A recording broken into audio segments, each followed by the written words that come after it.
نبی صلی اللہ علیہ وسلم کا ایک فرمان ہے کہ ما من مولود الا یولد علی الفطرہ، دنیا میں ہر بچہ، ہر انسان ایک فطرت پر پیدا ہوا ہے. فابواہ یحودانہ او ینصرانہ او یمجسانہ، یہ اس کے ماں باپ، اس کا ماحول، اس کا انوائرمنٹ، اس کے ارد گرد کا ماحول ہے جو اسے یہودی بنا دیتا ہے، نصرانی بنا دیتا ہے، اور اس کو مجوسی بنا دیتا ہے جو آگ کی پوجا کرتے ہیں اور عبادت کرتے ہیں.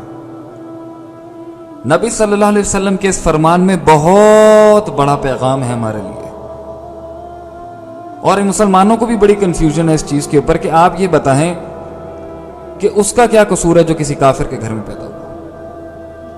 تو ہم آپ سے کہتے ہیں کہ چلیں وہ تو کافر کے گھر میں پیدا ہوا تھا، آپ کا کیا قصور ہے؟ آپ کیوں نہیں اسلام کو مانتے؟ تو ہر کسی نے اسلام کو بھی اپنے مطابق لے لیا ہے، مسلمانوں کے اندر بھی متفق رائے نہیں ہے، اتفاق ہی نہیں ہے. اللہ تعالیٰ نے انسان کو ایک فطرت پہ پیدا کیا تھا، اور اللہ سبحانہ و تعالیٰ جانتے تھے کہ انسان اپنے معاشرے، اپنے ماحول، اپنے والدین، اپنے گھر، ریچولز اور ان سب چیزوں سے متاثر ہو کے اس کی فطرت بگڑ جاتی ہے. اس کو فطرت نہیں کہا جاتا جس کے اوپر انسان آج رہ رہا ہے، سب ان نیچرل ہے، وہ پرسیپشن حق نہیں ہے. حق فطرت ڈیفائن کرنے کا کسی انسان کے پاس نہیں، نہ ہی کسی جانور کے پاس ہے. کچھ لوگ کہتے ہیں کہ انسانی زندگی جو ہے اس کو کپڑے ہی نہیں پہننے چاہیے. کیوں؟ کیونکہ جانور بھی تو اس دنیا میں برہنہ اور بغیر کپڑوں کے گھومتا ہے. انسان نے یہاں پہ لے گیا اپنے آپ کو، اور قرآن نے بڑی زبردست عکاسی کی ہے اس کی. اللہ تعالیٰ کہتے ہیں قرآن میں وَلَقَدْ ذَرَأْنَا لِجَهَنَّمَ كَثِيرًا مِنَ الْجِنِّ وَالْإِنسِ لَهُمْ قُلُوبٌ لَا يَفْقَهُونَ بِهَا، ہم جہنم کے اندر جنوں اور انسانوں کی ایک بہت بڑی جماعت کو داخل کر دیں گے. کیوں؟ کیونکہ ان کے پاس دل تو تھے مگر فقہ نہیں تھی، گہرائی نہیں تھی، فہم نہیں تھا، عقیدہ نہیں تھا، انقیاد نہیں تھا، سوچ نہیں تھا، قرآن نہیں تھا، حدیث نہیں تھی. دنیا کے مین میڈ پرسیپشن اور خود ساختہ قوانین تو بہت تھے جو انسان خود گھڑ لیتا ہے، لیکن اللہ کا قانون نہیں تھا. وَلَهُمْ أَعْيُنٌ لَا يُبْصِرُونَ بِهَا، آنکھیں تو تھیں مگر اس کے اندر بصیرت نہیں تھی.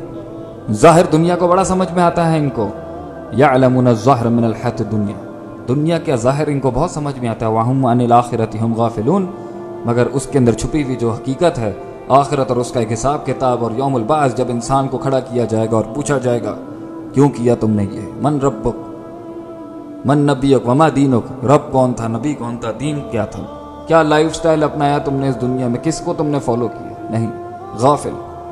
وَلَهُمْ آذَانٌ لَا يَسْمَعُونَ بِهَا، اور ان کے پاس کان تو تھے مگر وہ نہیں سنتے تھے جو حق تھا سننے کا، اللہ کی بات.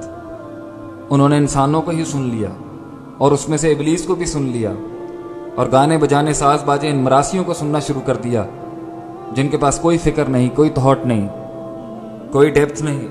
اللہ کہتے ہیں جب انسان ایسا ہو جائے اولئک کالانعام بل ہم اضل، وہ جانور سے بھی بدتر ہے، بلکہ جانور ہے اور جانور سے بھی بدتر ہے، بل ہم اضل، اس سے بھی زیادہ گمراہ ہے. کیا گزرا. تو یہ تو لے سکتے ہیں ان جانوروں سے اپنے ایتھکس اور ویلیوز، ہم نہیں. لیکن ہم اس بات کا اقرار ضرور کرتے ہیں کہ انسان کی فطرت ڈیویٹ ہوتی ہے، ڈسٹرب ہوتی ہے، کرپٹ ہو جاتی ہے، فاسد ہو جاتی ہے. تو اس کا مطلب کیا ہے کہ جو انسان سوچ لے گا ہم اس کو کریکٹ نہیں کریں گے. یہ جدید ارتقاء کے جو نعرے ہیں جس کے اندر یہ لوگ کہتے ہیں کہ امر بالمعروف اور نہی عن المنکر مت کرو، نہ کسی کو تنگ کرو، ہر کوئی جو کر رہا ہے وہ حق پر ہے. نہیں، حق ایک ہی ہوتا ہے جس پر سب یونیفائی ہو سکتے ہیں، کیونکہ حق ڈیفائن کرنا اللہ کا کام ہے، کیونکہ اللہ کا اپنا نام بھی الحق ہے. وہ ہے کرائیٹیریا جس کے اوپر حق اور باطل کی تفریق ہوگی. ورنہ اگر کوئی شخص آ کے آپ کو قتل کر دیتا ہے تو اس میں بھی اختلاف ہے، اس کے نزدیک وہ حق ہے، آپ کے نزدیک وہ باطل. ایبسولوٹ ایول اور ایبسولوٹ گڈ، خیر اور شر کا موازنہ ہی نہیں ہو سکتا، پھر تو سب خیر ہے.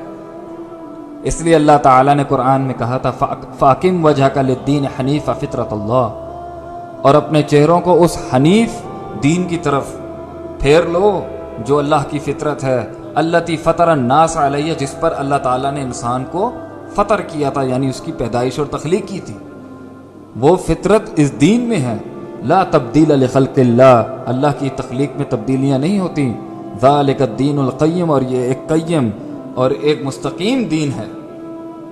وَلَكِنَّ أَكْثَرَ النَّاسِ لَا يَعْلَمُونَ، مگر اکثر انسانوں کو یہ بات سمجھ میں نہیں آتی.